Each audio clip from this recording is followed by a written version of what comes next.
कई साल पहले एक छोटे से गांव में माधव नाम का एक भिखारी रहता था। वह दिन भर सड़क के किनारे बैठा रहता और राहगीरों से भीख मांगता। उसके पास बहुत कुछ नहीं था, लेकिन जो कुछ भी उसे मिलता वह उसे बड़ी मेहनत से अपने थैले में जमा करता। वह अपने थैली में कुछ अन्न पहले से रखता, क्योंकि वह सोचता था कि लोग उसे देखकर उसे जल्दी से भीख देंगे। उसकी सबसे बड़ी चिंता यह थी कि उसके पास जो भी है उसे कोई छीन न ले। माधव एक युवा लड़के को भीख देने से मना करता है और अपने थैले को कसकर पकड़ लेता है। माधव गुस्से में कहता है, यह मेरा है, तुम्हारा नहीं, मैं इसे किसी को नहीं दूंगा। एक दिन गांव में राजा का आगमन हुआ। राजा अपनी प्रजा का हाल चाल जानने आए थे। उनके साथ एक बड़ा रथ था। उनके साथ कई सैनिक थे। गांव वाले राजा की भव्यता देख रहे थे।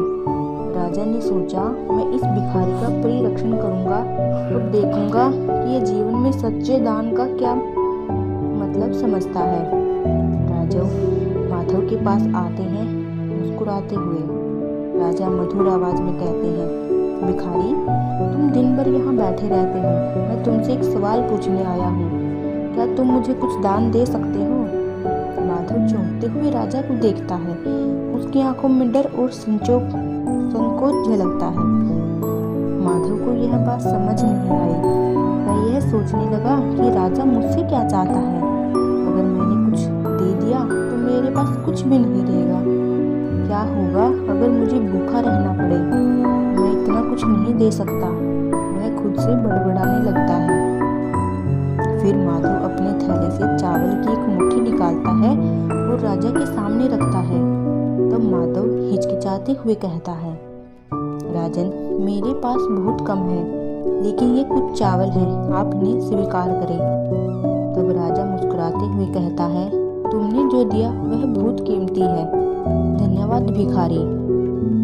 राजा जाते हुए अपने हाथ में एक छोटा सा सोने का सिक्का दिखाते हैं और मुस्कुराते हुए कहते हैं, मैं तुम्हारे दान से खुश हूँ, तुम्हें इसका फल शीघ्र मिलेगा। राजा अपने रास्ते पर चल पड़ते हैं और माधव अपने थैले में चावल रखने लगता है। कुछ समय बाद माधव महसूस करता है कि उसके थैले में एक सोने का दाना है। अगले दिन माधव ने अपने थैले में देखा तो वह चौंक गया। उसके थैले में एक छोटा सा सोने का दाना चमक रहा था। उसने सोचा, यह क्या हुआ? मुझे तो कभी सोने का दाना नहीं मिला।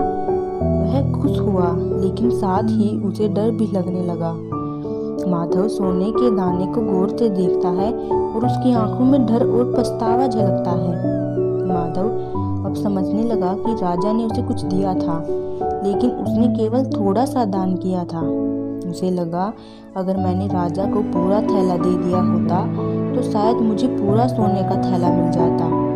लेकिन अब वह पछता रहा था। वह सोच रहा था कि उसने उस क्षण में किस तरह लालच और डर के कारण सबसे बड़ा अवसर खो दिया। माधव अपना सिर झुकाकर अपने गलत फैसले पर अफसोस करता है।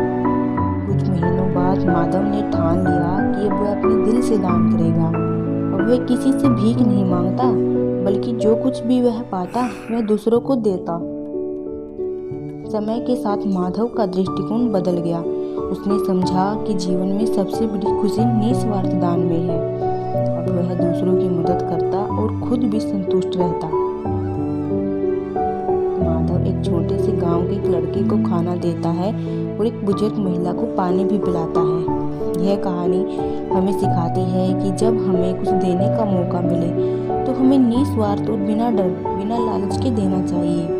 जीवन में सबसे बड़े अवसर तभी आते हैं जब हम खुद को दूसरों की मदद करने के लिए खोलते हैं। दान से बढ़कर कोई धर्म नहीं, जो देता है वही पाता है। जब आप निस्वार्थ भाव से किसी को कुछ देते हैं तो वह आपके जीवन में सुख, समृद्धि और शांति लेकर आता है।